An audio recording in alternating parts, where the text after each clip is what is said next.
The first misunderstanding people always had about my father was that he relied on shouting to get his way. He never raised his voice, slammed doors, or allowed anger to dominate our home the way some men did. His authority was much quieter than that, which made resisting it uniquely difficult. I had reached 19 years of age when he requested my presence in the front room following our evening meal. The oil lamp flickered dimly on the table, while my mother remained in the kitchen attending to the dishes, and my younger brothers finished up the evening chores out in the barn.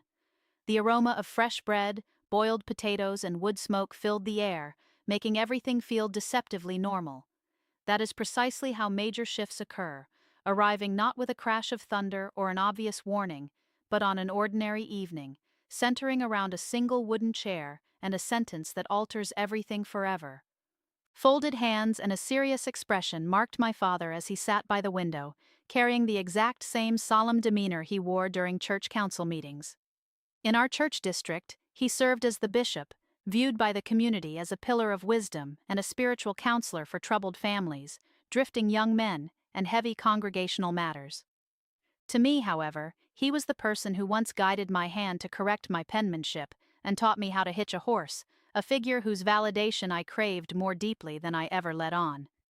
Yet that night, he did not look at me as his daughter, but rather as an issue that required an administrative solution. He informed me that Jonas Miller had approached him, causing an immediate knot to form in my stomach. Jonas was 26 years old, well regarded by everyone, industrious, quiet during worship, and already the owner of valuable property. He was the exact definition of a young man parents highly praised and girls were encouraged to admire, but I had never once envisioned a life spent by his side.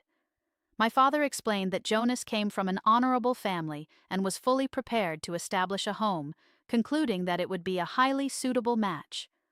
Those words hung heavily between us like a barrier, and I kept my focus on my hands, which were still rough from the afternoon dishwater. I desperately wanted to ask if my personal feelings or desires held any weight in this decision, but daughters of bishops learn at a very young age to suppress such questions, particularly when your entire family is scrutinized as a model for the rest of the district. I restricted myself to a quiet question, asking if my mother had agreed to this arrangement. My father maintained his steady gaze and simply replied that she trusted his judgment, a response that made it entirely clear that this was a declaration rather than a conversation. When my mother entered the room moments later, her face showed no shock, only the deep exhaustion worn by women who recognize a situation is wrong but have spent decades mastering the art of silence. She set a cup of tea down for my father and offered me a brief 1-second glance that conveyed immense sorrow rather than rebellion or consent. Life moved forward over the following weeks as though nothing had shifted, which proved to be the most agonizing part of the ordeal. Daily life demanded that cows be milked, bread be baked, and laundry snap in the breeze behind the house. Sundays still brought families arriving in their buggies, women exchanging polite pleasantries after the service, and men clustering near the barn to deliberate over crops and weather patterns. Yet beneath it all, the smiles directed at me changed, signaling that my future had been transformed into public knowledge before I had even been granted a choice in the matter.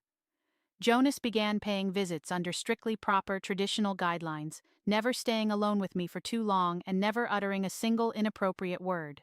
His polite, predictable, and patient nature actually complicated my internal resistance, because if he had been unkind, fighting the arrangement would have felt far more straightforward. Instead, he inquired politely about my sewing projects, asked after my mother, and detailed his agricultural plans and visions for a stable household. Every reasonable statement he made only caused me to feel more diminished, because he was not truly looking at me. He was looking at an empty, wife-shaped slot in his life designed to cook, bear children, sit next to him on the bench, and elevate his community standing. He likely would have been a dependable provider and treated me kindly, earning us the reputation of a blessed union, but I was terrified to acknowledge the internal truth that a life can appear perfectly holy from the outside, while functioning as a prison within. There was another young man in whom I placed my trust, not in a scandalous or secretive way that would spark neighborhood gossip, but through a genuine connection. His name was Caleb, a 21-year-old who worked alongside his uncle fixing buggy wheels and crafting small wooden items for local families. Lacking wealth or a powerful lineage, Caleb was not the sort of suitor my father would ever select, but he possessed an ability to truly listen. Whenever we conversed at community gatherings, his inquiries possessed a rare sincerity, asking which sewing patterns I favored, whether I still read old family correspondence, or if I felt lonely after my older sister married and relocated. These minor, uncomplicated questions made me feel acknowledged as an individual, rather than just a bishop's daughter waiting to be transferred to a husband. I kept my father's arrangements entirely secret from Caleb, but one Sunday after our communal meal, as the women cleared the tables and children played near the fence line, he quietly remarked that I had seemed unhappy lately. Those few words nearly broke my composure because absolutely no one else had validated my pain. Not my father, the church women, or my mother. The entire community focused on the impending match, yet completely overlooked me. Fearing the danger of honesty when your parent holds the office of bishop, I merely replied that I was tired, to which Caleb slowly nodded and noted that weary hearts require rest as well, a sentiment I carried home like a precious object tucked into my apron. As late autumn arrived, the social momentum intensified, with my father discussing the marriage as an absolute certainty, while Jonas's mother dropped by with fabric recommendations, and my mother silently measured out bolts of cloth. The neighborhood women dropped constant hints regarding wedding preparations, yet the cruelest aspect was that no one ever approached me directly. They spoke around, over, and beside me, but never to me. One evening, after an exhausting day spent pretending that forced compliance equated to internal peace, I discovered my mother by herself in the pantry, carefully organizing jars of preserved peaches. Standing in the doorway, I quietly inquired if she had truly chosen my father, causing her hands to freeze mid-motion. After a prolonged silence without turning around, she stated that she had not chosen him in the way I meant, causing my breath to catch. When she finally turned to face me with wet eyes and a calm voice, she admitted she had simply learned to find contentment. That revelation terrified me far more than any threat, because while contentment born of genuine peace is a beautiful thing, it can also serve as a polite euphemism for total surrender. I pressed closer, asking if that was the existence she desired for me, which caused her to close her eyes and appear older than I had ever seen her before she confessed that she just wanted me to be safe. It was a terribly honest answer.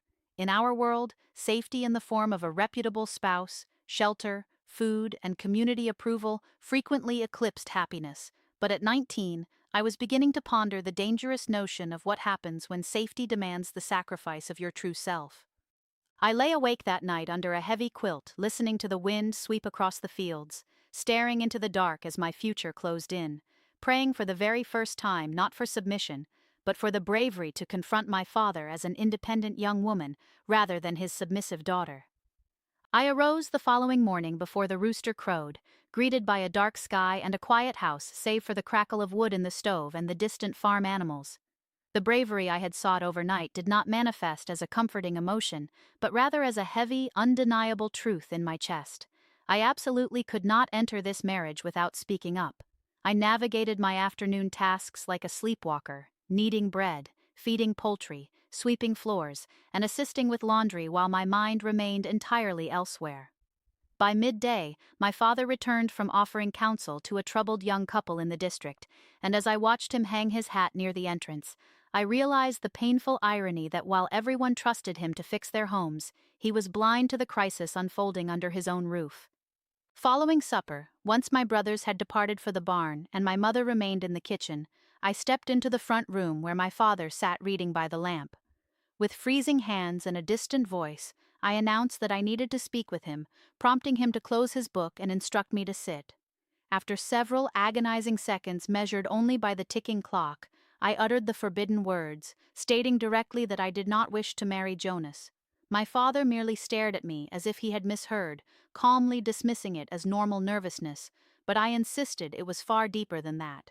His brow furrowed as he defended Jonas's respectability and ability to provide, demanding to know what the problem could possibly be. That inquiry felt like a trap, because explaining how something can be objectively good, yet completely wrong for you, is nearly impossible to articulate to a father who views duty as the only valid language. Forcing myself to look up, I told him the issue was that I was not choosing him. causing his face to harden as he told me I was too young to understand marriage and should defer to those who did.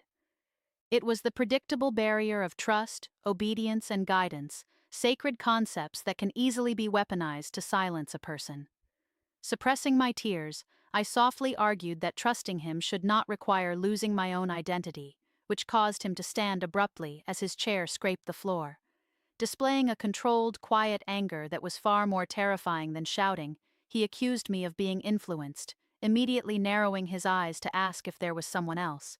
My mind flashed to Caleb's gentle demeanor and his habit of noticing my sadness, but knowing my father would distort the truth, I maintained that this decision was strictly about me. He shook his head, claiming a daughter does not exhibit such defiance without outside interference, a painful accusation that implied my thoughts could never truly belong to me. My mother then appeared in the pale doorway, visibly trembling as she intervened and asked him to stop. When my father asserted that this regarded my future, she lifted her chin in a rare, unprecedented act of defiance, declaring that I deserved to be heard. She argued that I was not abandoning our faith, but simply requesting not to be surrendered without my heart involved, breaking something open inside me because I was no longer standing entirely alone. My father looked between us with an unreadable expression, before coldly ending the discussion for the night and walking out. My mother immediately rushed over to hold my shaking hands in the silence, eventually touching my cheek and confessing through tears that she should have spoken up much sooner, admitting she had been afraid. That stayed with me because fear does not always manifest as panic. Frequently, it disguises itself as obedience, silence, or a mother measuring out wedding fabric for an unwanted marriage.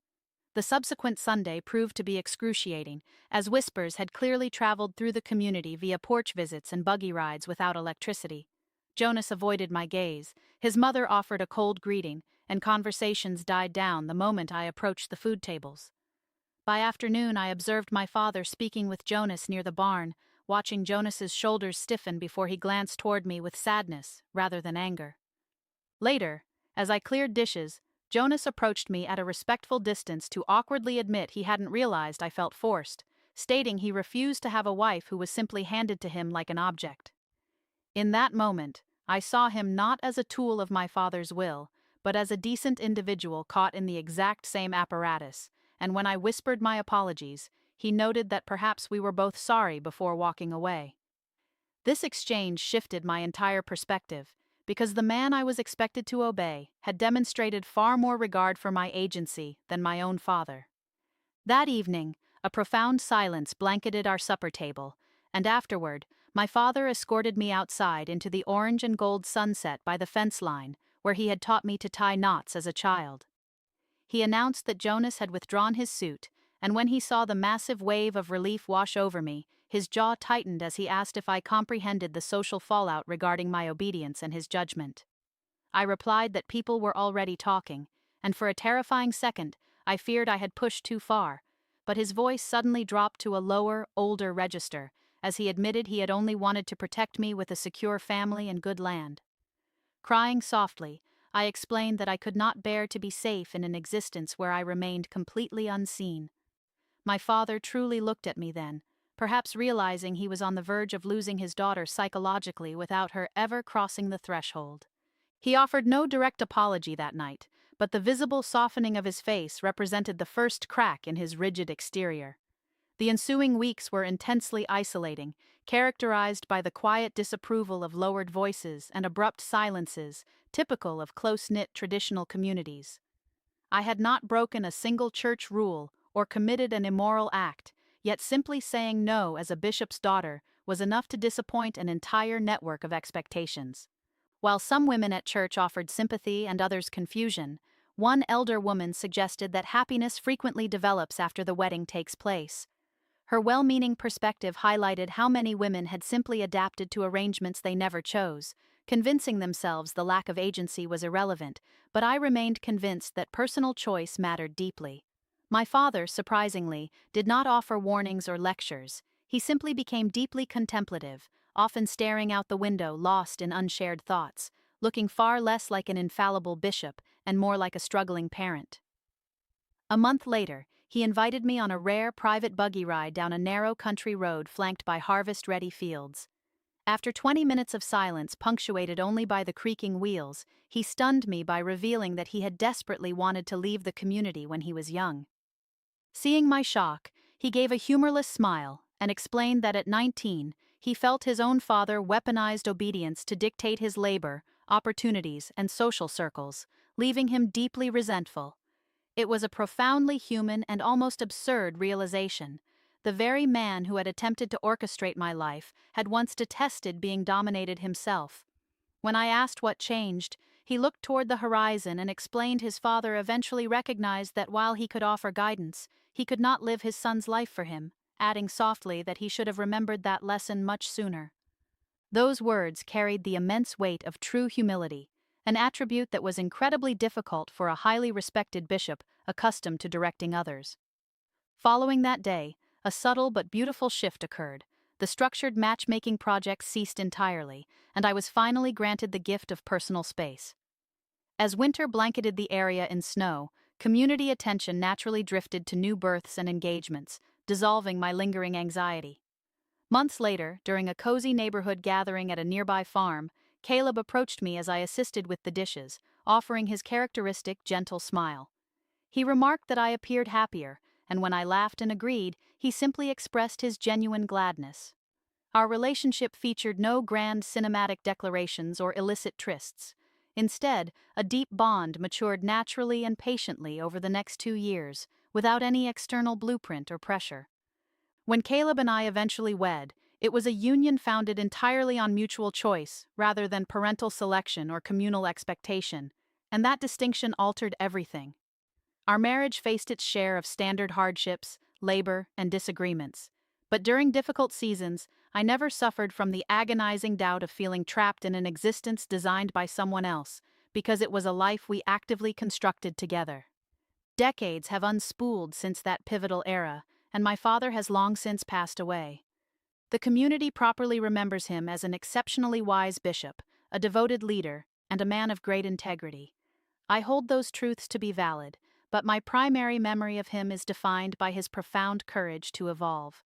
Altering your worldview is an immense struggle, particularly when your social identity is entirely anchored to being correct, yet he ultimately elevated understanding above personal pride, allowing our relationship to grow stronger than it had ever been. The enduring insight I extracted from that turbulent time is not that tradition is inherently flawed or that parental guidance lacks worth, but rather that guidance achieves its true power only when it respects personal agency. Affection becomes resilient when it actively listens, and faith reaches its apex when it trusts that spiritual insight can manifest in hearts other than our own. My father attempted to select a spouse to ensure my security, but the ultimate blessing he bestowed upon me was stepping aside to let me choose my own path, a gesture that definitively cast the trajectory of my entire life. If this narrative resonates with your own journey of finding a voice, consider sharing these reflections with someone who might need to hear them.